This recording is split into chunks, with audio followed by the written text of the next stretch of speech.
Hi, I'm Old Norse specialist Dr. Jackson Crawford, and in my various internet media ways, over many years, I've been trying to present good information about historical languages and their literatures and alphabets, focused on Old Norse, but also in the last few years, I've noticed a lot of interest in Gothic and a correspondingly low amount of information out there about it, so I talk about Gothic, a related historical Germanic language sometimes too. In this video, what I want to do is just take a quick look at the Gothic alphabet, which was devised for writing the Gothic translation of the Bible by Wulfila in the mid-300s AD.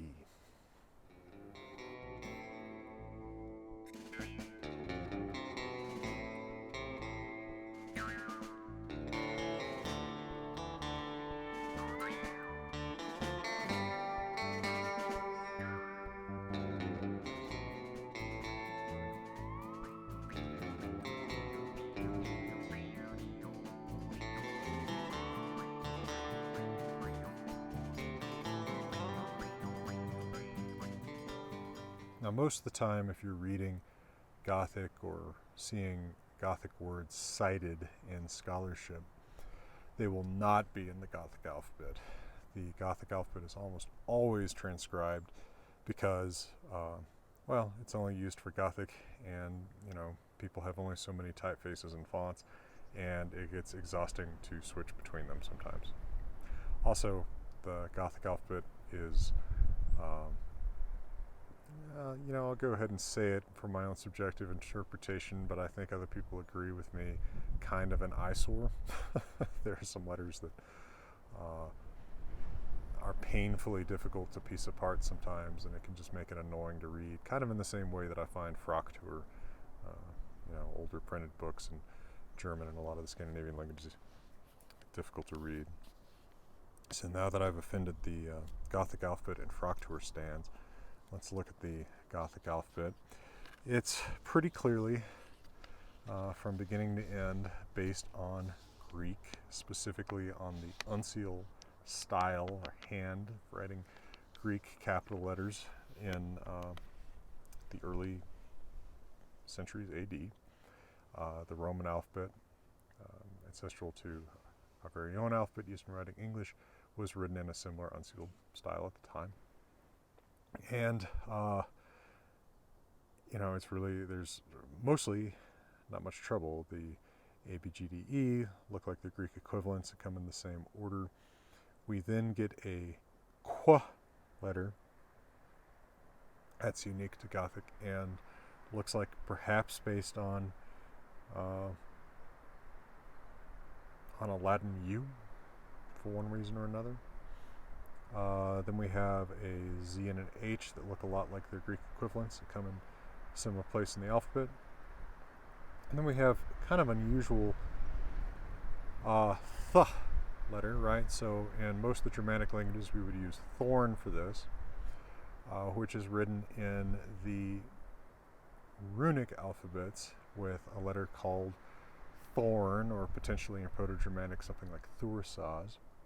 Now, my own interpretation of the origin of the runes, which is a little bit tied up with the Gothic alphabet question, my own interpretation of the origin of the runes is that thorn is ultimately based on using a Greek letter phi as just a leftover letter, repurposing it for a letter for a sound that we do need. We have a letter that we don't need. That's not to say that I think the runes are borrowed directly from Greeks. People sometimes make that misrepresentation, but that is transmitted by a middleman culture, potentially Celtic speaking.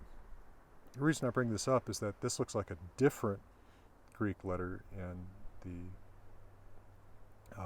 Gothic alphabet. This looks quite a bit like a psi. Could even look potentially like a phi, in which case it would possibly have the same origin as the Runic letter. But the use of this letter in the Gothic alphabet is much later than in runes. So we have to remember that when Wulfila is designing this alphabet for writing Gothic, the Runic alphabet already exists. There's already inscriptions more than 300 years old, potentially much older than that. So It may be that he knows about this letter. It may be that he thinks of it as a kind of phi or psi. It's always hard to know how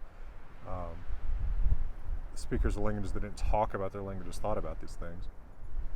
But I think it's kind of interesting. It's also particularly interesting that he probably did know the Runic alphabet and doesn't make it look exactly like a thorn, unless the form of thorn with the bow going out to both sides, like on the Illyripoidal shield grip, is actually the original form of thorn. It did originally look more like a phi, in which case maybe he's basing it on that. But it's kind of interesting just how little he bases the Gothic alphabet on runes, at least in terms of letter shapes, although there are certain distinctions he makes that are very similar to distinctions made in runes. Let me give you a quick word from my friends at Partners in Grimfrost. I'll come back and talk a little bit more about that.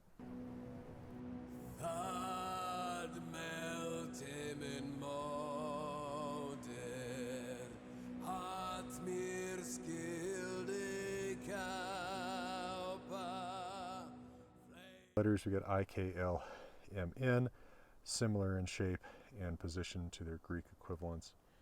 We get a Y letter that looks for all the world like a Roman G.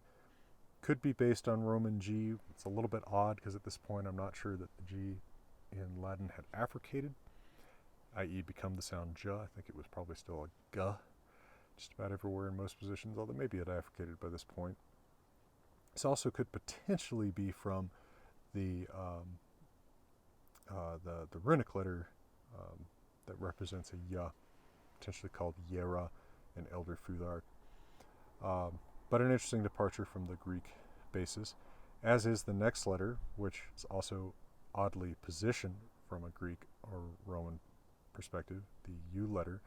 And we note that this looks like the upside down U in the runes. So potentially that is a place where he's being influenced by runes.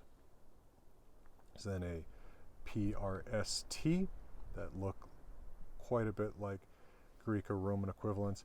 We have to remember that that R with a extra leg is not unique to the Roman alphabet. You can get that from other sources in the ancient world, although probably it's there on the basis of the Roman alphabet. For Wofila, he clearly did know the Roman alphabet based on the shape of the F letter, which comes at the end here. The W sound is written with a letter that looks like a Y, or Greek upsilon. Its position also suggests that he's thinking about upsilon. It's kind of interesting that he puts it right there. Then he's got this F, which Greek lacked. Modern Greek, of course, has an F sound, written with a letter phi. But in ancient Greek, that was the aspirated P. So he had to go to either the Roman alphabet or to the very similar looking Runic alphabet's F letter for this F here. He then has an X letter, of course a sequence that both Greek and Latin have letters for, but Runic doesn't have a special letter for the sequence Ksa. If you think about it, why is there a letter for Ksa but not for Psa or Tsa in English, right? It's somewhat arbitrary. He then has, and this is probably the most special aspect of this alphabet, a distinct letter for the Hua sound, right? The sound written in English as WH, still pronounced as Hua by older speakers of American English, or, dead skin cells of American English about to be shed from the living body of it, such as myself. But there are people you can still hear who make the sound like me in English, Hua. And Gothic, thanks to Wofila, has a unique letter for it. Kind of looks like a Greek theta. It's hard to know why he would base it on theta.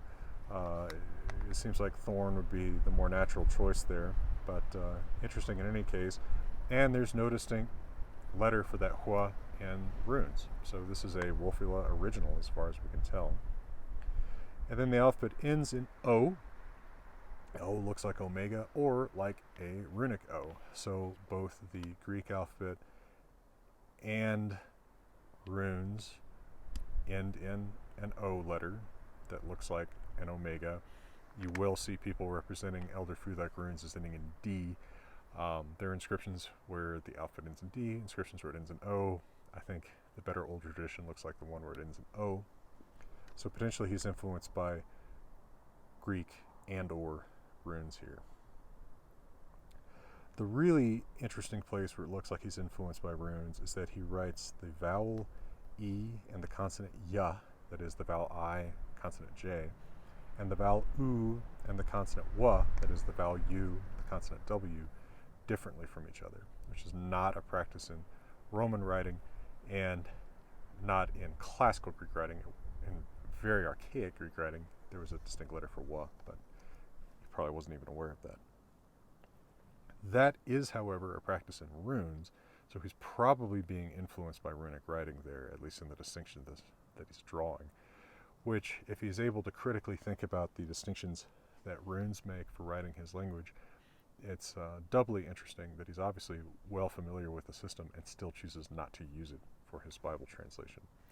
But probably the reason that he's using a Greek-based alphabet is that he sees that as, the way of the future, which, I mean, in Eastern Europe it was, right? The Cyrillic alphabet used to write many East Slavic languages like Russian, Ukrainian, Bulgarian is based on the Greek alphabet, so I guess he was kind of getting in the mainstream there.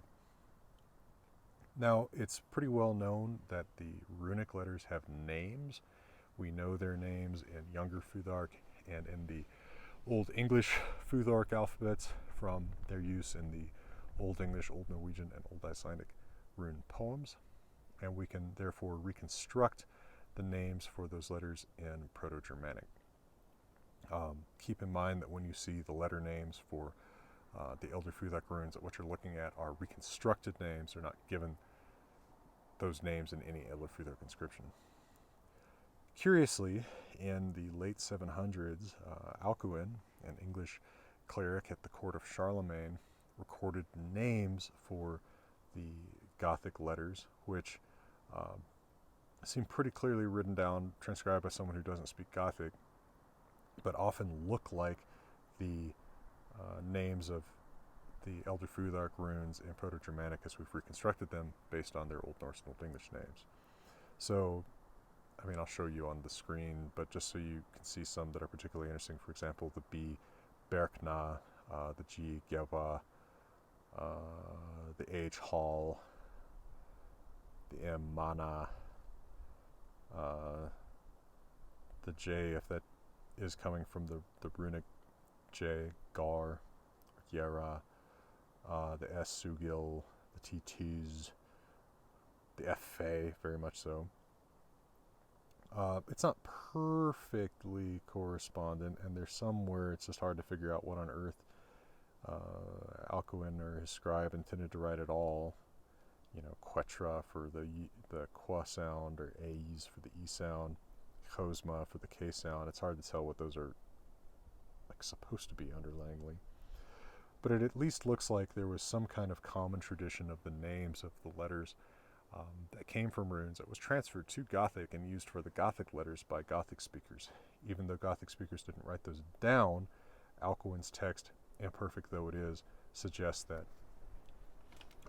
those rune names survived in use in describing the Gothic letters, which, again, it's interesting that Wulfila in the mid-300s clearly knows the runes pretty well.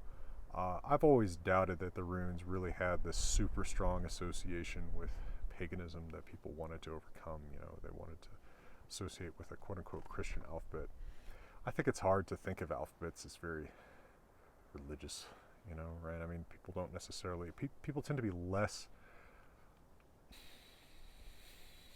sentimental about alphabets that way, I think. I think most of us just write the alphabet that we know, and don't think about it having socio-cultural religious overtones. And I'm sure what's going on is that Wulfila, as an educated person in the Eastern Roman Empire, looking toward the future that he sees as a Roman and Christian future, just wants to be part of the mainstream, and he sees the Greek or Greek-derived alphabet as more mainstream. But at the same time, it's really interesting what he does kind of on the margins and kind of at meta levels, like distinguishing the E and Ya and U and Wa take from runes. Well, I hope that's a half interesting look at the Gothic alphabet for you. I hope if you enjoy the content that I put out for free on the internet that you'll consider supporting those efforts on Patreon or on Ko-fi, however people say that, the other one.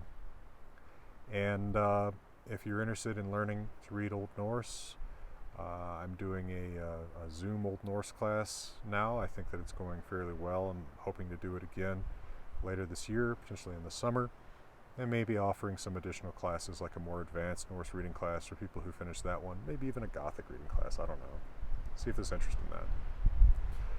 But for now, high up in beautiful, windy Colorado, I'm wishing you all the best.